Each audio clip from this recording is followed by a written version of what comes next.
Hi, so this is Joshua Lilly for Game Design 101, and this is my redesign of Outrun. And this is just a standing up view of my game board.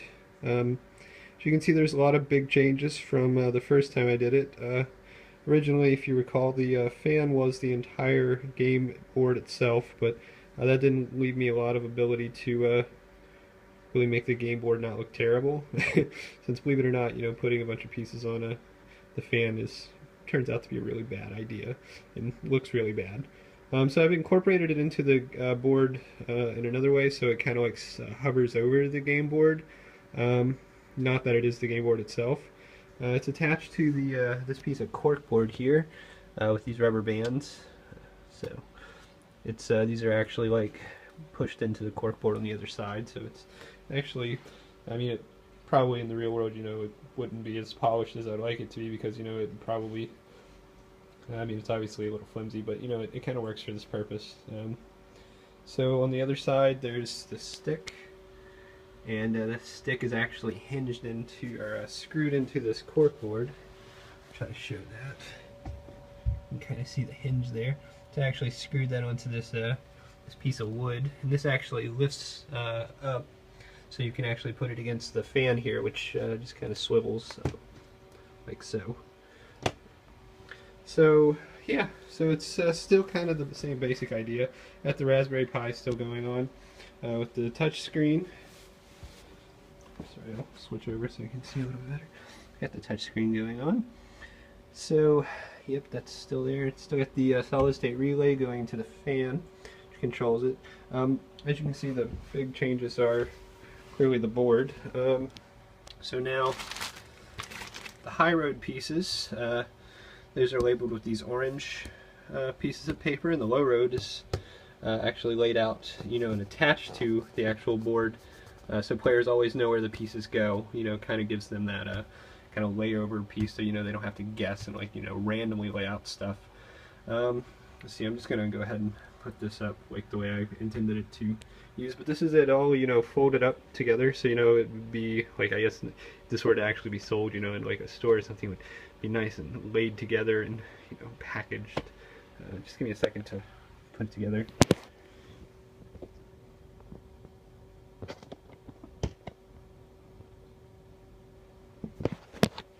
So here it is the way I wanted to use it. So instead of, like I said, the fan being the actual board, it is just kind of hovering over. This works a lot better. It's a lot more functional because it actually blows the pieces instead of just kind of hovers them around a little bit more. Also, let's see, there's that stick I was talking about, nice hinged in there. So also I added these. These are for players to put their build cards on. So if you recall from last time, the whole object of the game is to build this house, so you don't have to worry about the hurricane, and you're going through the game trying to steal pieces from other players, or get build points, which I've also added something for. So build points are measured by these pieces of paper. Now you can get 2 build points, or you can get 1 build point, so that's the way you can have all even and odd numbers, up to 12. So that's the actual currency for the game. I know that was one of the big things you said was missing. Yeah, so again, just kind of to give an overview of how the game would be played. The high road comes in this nice Ziploc bag, and the low road comes in its own Ziploc bag. And as you can see, all of the high road pieces, these pieces of balsa wood, they have the H on the back, the high road. I'll get a few of those out. I guess I'll just get them all. So I did do some changes to my overall game pieces. As you can see, they still have the H on the back and are painted, but per your suggestions, I went ahead and put the plus for pieces that add points, the minus for pieces that lose points or subtract points, green for pieces that allow you to sabotage, or S, I'm sorry, for what allows you to sabotage, and accidentally started labeling these with an S, so that's what that weird symbol is. It's a fix. let's see. So yeah, just like before, I would go through and we would, randomly put these pieces on their overlays. So, like somebody would be like reaching in this Ziploc bag and they'd be pulling out pieces, kind of like in, Catan, how you like at first you have all the tiles and you just flip them and put them into the little game board. So it's kind of got that dynamic game board thing. So, I'm just going to go ahead and set these on here in their little spaces. Also, while I'm doing this, I remember you also said one of the big things that you didn't understand was the difference between the high road and the low road. And I mean, players clearly couldn't see that there was a difference between them at all. I mean, now we got these orange and yellow pieces, of course, but in addition to that, they're probabilistically more likely to have things that, like, I wanted to kind of, I guess, go with, oh geez, looks like I lost some pieces. Oop, there they are. Sorry, just managed to put a few pieces in the wrong bag.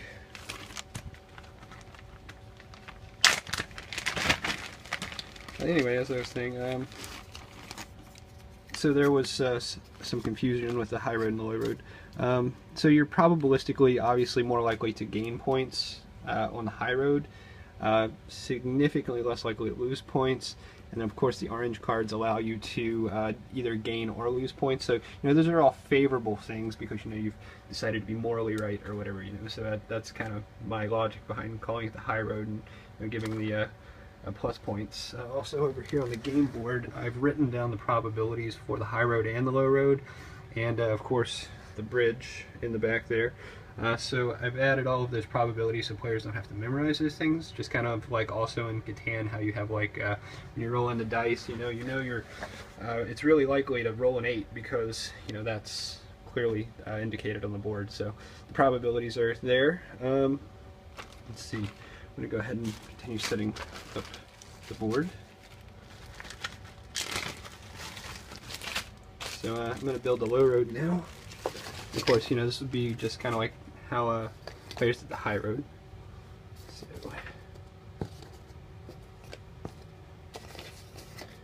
set them all out in their places.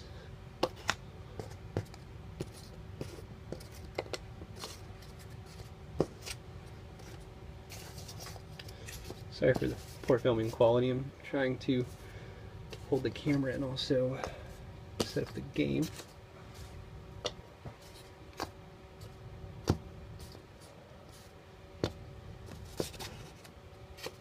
Okay, and little bridge pieces here. They allow you to transfer between the high road and the low road, and they're their own special little pieces. Yeah. So there's my game, all set up. Of course, in addition to that, you have pieces. So red and orange. We'll say it's a 2-player game for this example. And so of course each player gets their 2 pieces.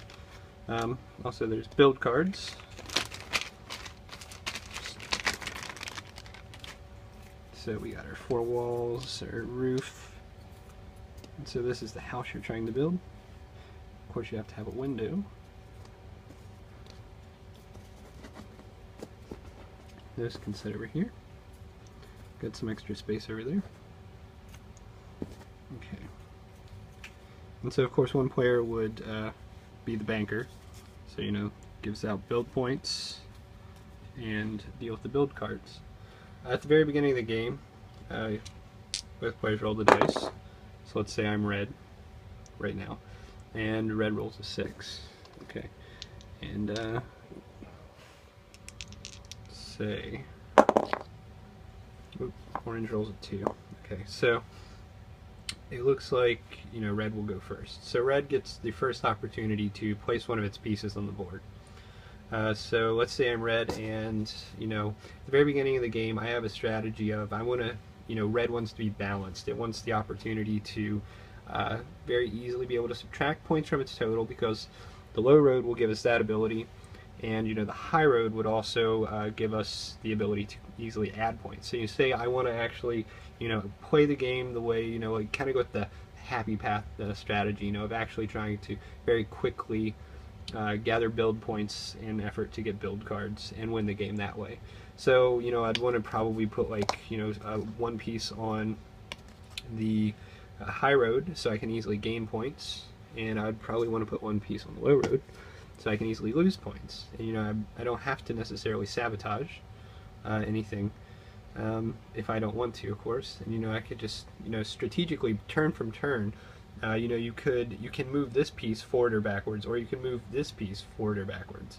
There's strategically what you roll on the dice. You could next turn strategize to gain points or lose points, or be 3 over, so or be 8 points over. 8 is a higherly rolled number than 3, so you're more likely to lose points next turn that are 8. So you go 8 over or something like that. So that's a turn by turn strategy, which is pretty complicated.